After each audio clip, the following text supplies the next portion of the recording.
Ameublement Tanguay en première ligne.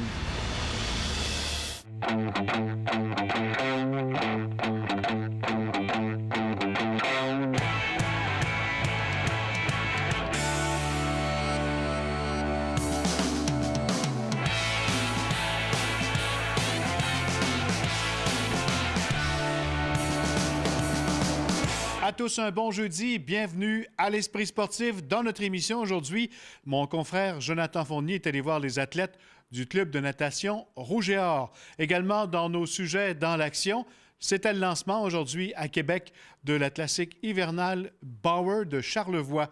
Mais d'abord, parlons d'Antoine Vermette qui a officiellement aujourd'hui annoncé sa retraite après 1046 matchs dans la Ligue nationale de hockey disputés en 14 saisons. Gagnant de la Coupe Stanley, Antoine Vermette s'est confié à mon confrère Stéphane Turcot. Les Blackhawks de Chicago. En 2015, Antoine Vermette vivait l'ultime rêve du joueur de hockey. Il soulevait la Coupe Stanley. À partir de ce moment-là, il a toujours su qu'il serait en paix en prenant éventuellement sa retraite. Mon processus décisionnel, si je n'avais pas gagné la Coupe Stanley, serait probablement orienté complètement différemment. Et s'il prend sa retraite à 36 ans après 14 saisons dans la LNH, il le fait aussi pour ceux qui ont maintenant besoin de lui alors qu'il est aussi devenu père de famille pour une troisième fois. Ma plus vieille commençait l'école. On attendait du nouveau, un nouveau petit bébé durant l'hiver. Fait que tout ça mis ensemble, mon feeling, j'avais vraiment l'impression que c'est probablement le temps d'investir et d'être présent pour ma famille. Mais encore l'un des meilleurs joueurs de centre au cercle de mise en jeu, il aurait pu poursuivre l'aventure dans le circuit Bettman. Si j'avais plusieurs opportunités, j'aurais pu poursuivre ma carrière. Puis c'était ma décision que je voulais continuer comme ça. Puis même passé le 1er septembre, j'ai reçu des appels. Mon agent m'a contacté, puis mon idée était faite. Plus de 1000 matchs en carrière et une Coupe Stanley, c'est déjà bien, mais il chérit aussi les valeurs apprises au hockey et qu'il souhaite transmettre à ses enfants. Des valeurs de dépassement de soi, détermination, persévérance, discipline et de respect, que je valorise énormément. On va voir peut-être des faits saillants, puis ils vont peut-être voir leur père soulever la Coupe Stanley. Puis j'imagine qu'il va y avoir des questions à ce sujet-là. Puis je me disais, à ce moment-là, je vais pouvoir les regarder dans les yeux et leur dire, si vous y mettez les efforts nécessaires et avec la bonne attitude, c'est littéralement possible de réaliser vos rêves. Un rêve qu'il aura vécu. Stéphane Turcot, TVA Sport, à Québec. Lancement officiel ce jeudi à Québec de la toute première édition de la classique hivernale Bauer de Charlevoix, anciennement connue depuis 3 ans sous le nom de Accès Hockey.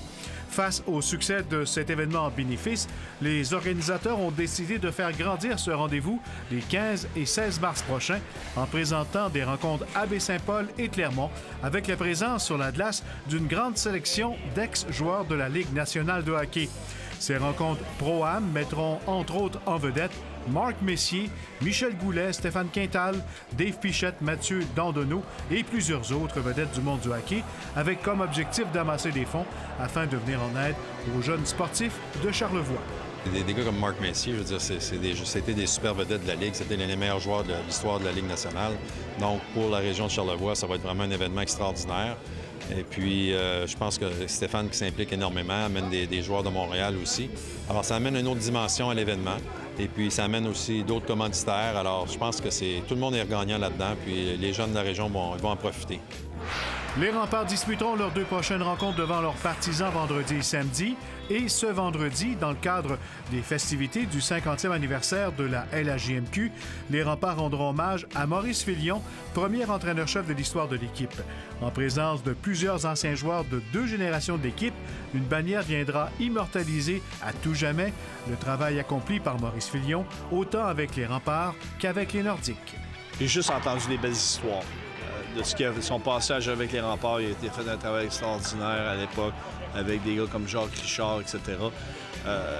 Mais c'est sûr que son passage avec les Nordiques est probablement celui là, que je me rappelle le plus, que j'ai vécu le plus. C'était un DG qui était très patient, c'est un DG qui était très attentionné à son équipe. Et le centre de foire d'Expo-Cité sera l'hôte à compter de vendredi du Salon de la moto et VTT de Québec. Une belle façon pour les amateurs de se préparer pour la prochaine saison. Encore cette année, les grandes nouveautés et plusieurs surprises seront au rendez-vous. Une belle façon d'oublier quelques instants les rigueurs de notre hiver. Il y a beaucoup de variétés, puis c'est ça la tendance. Puis justement, le thématique du salon cette année, c'est votre salon, votre passion. Puis on voit de plus en plus de diversité dans le monde de la moto, que ce soit la diversité de produits offerts, mais la diversité du profil d'un motocycliste aussi.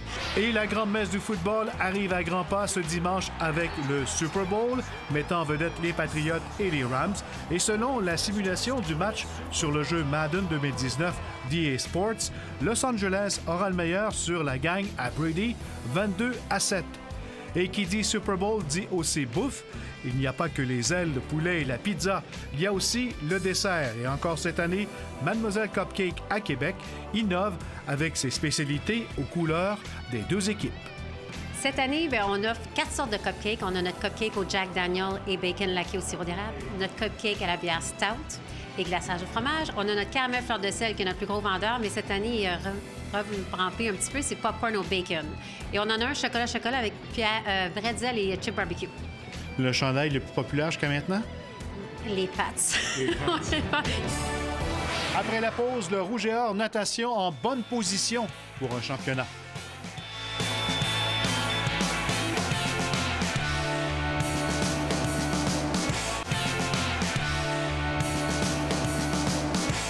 Parlons maintenant de natation et du club Rouge et Or qui a réussi récemment sa meilleure performance de la saison lors de la dernière Coupe universitaire. Les hommes ont terminé premier, les dames deuxième.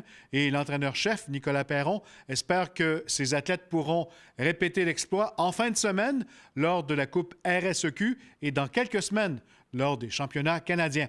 Le reportage de Jonathan Fournier.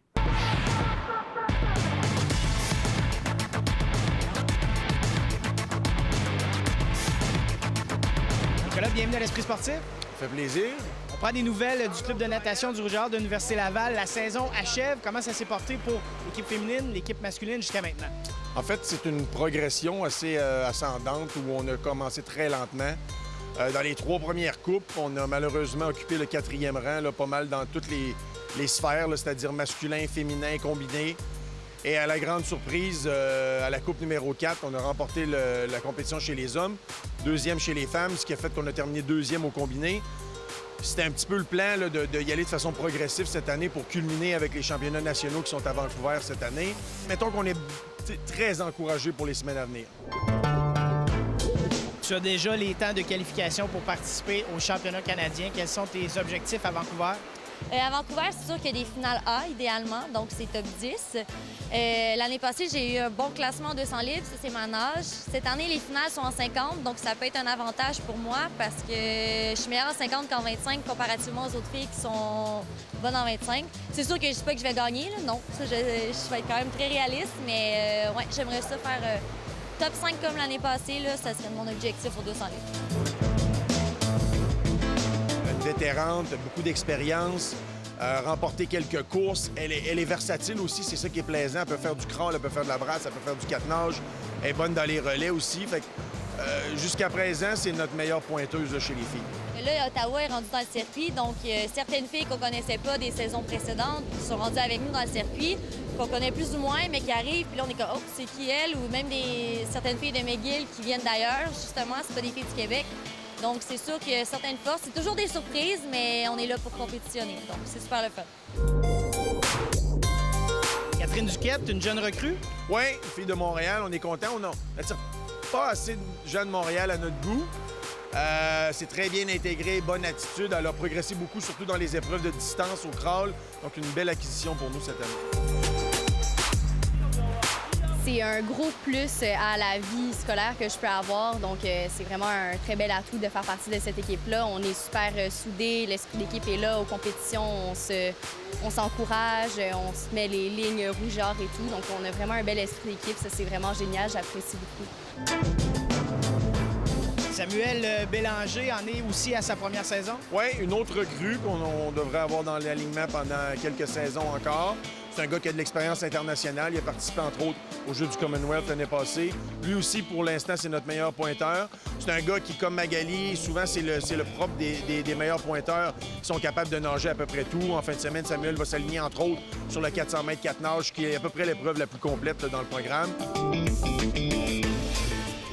Avec les résultats qu'on a eus, je pense qu'on est capable de faire quelque chose d'excellent. Puis essayer de gagner la barrière masculine, en tout cas, de l'autre côté. Là. Et un vétéran, Samuel Matt. Oui, Samuel, qui en est aussi à ses derniers 1000.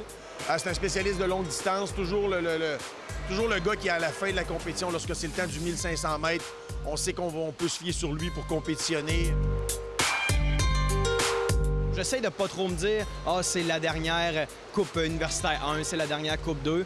Mais je veux dire, en arrivant vers la fin, parce que là, c'est jusqu'au championnat canadien, c'est la fin de ma carrière en piscine. Après ça, je veux m'entraîner pour la traversée du lac Saint-Jean. Mais alors que c'est la dernière en piscine, tu mets tous les efforts. Tu sais, je pense que c'est vers la fin qu'on réalise certaines choses. C'est un peu plate de dire ça comme ça, mais on se dit, OK, juste penser un petit peu plus de choses. Qu'est-ce que je pourrais faire encore mieux? Puis avoir une meilleure attitude encore. Je dirais, profiter des moments parce que une carrière de natation, ça passe en un claquement de doigts.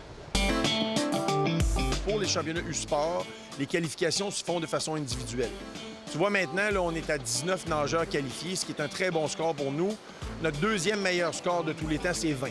Fait que ça serait peut-être un objectif pour nous de qualifier 2 ou 3 nageurs en fin de semaine, ce qui ferait qu'on se présenterait à Vancouver avec 20, 21, 22 nageurs qui serait notre deuxième meilleur score à vie là, ici là, pour l'organisation. Donc, ça aussi, c'est un objectif. En tant qu'équipe, est-ce qu'on s'est amélioré aussi depuis le début de l'année alors qu'on a eu les 3 premières compétitions plus difficiles? Est-ce qu'on va être capable d'aller rehausser notre jeu puis de montrer que la Coupe universitaire 4, c'était pas un coup de chance, mais que c'était vraiment le début de quelque chose? Bonne compétition dans les prochaines semaines. Merci. Merci. Voilà, en terminant, on souhaite bonne chance aux athlètes du club de natation Rouge et Or au cours de la fin de semaine. C'était l'Esprit sportif pour aujourd'hui. À demain, même heure. Bye bye tout le monde.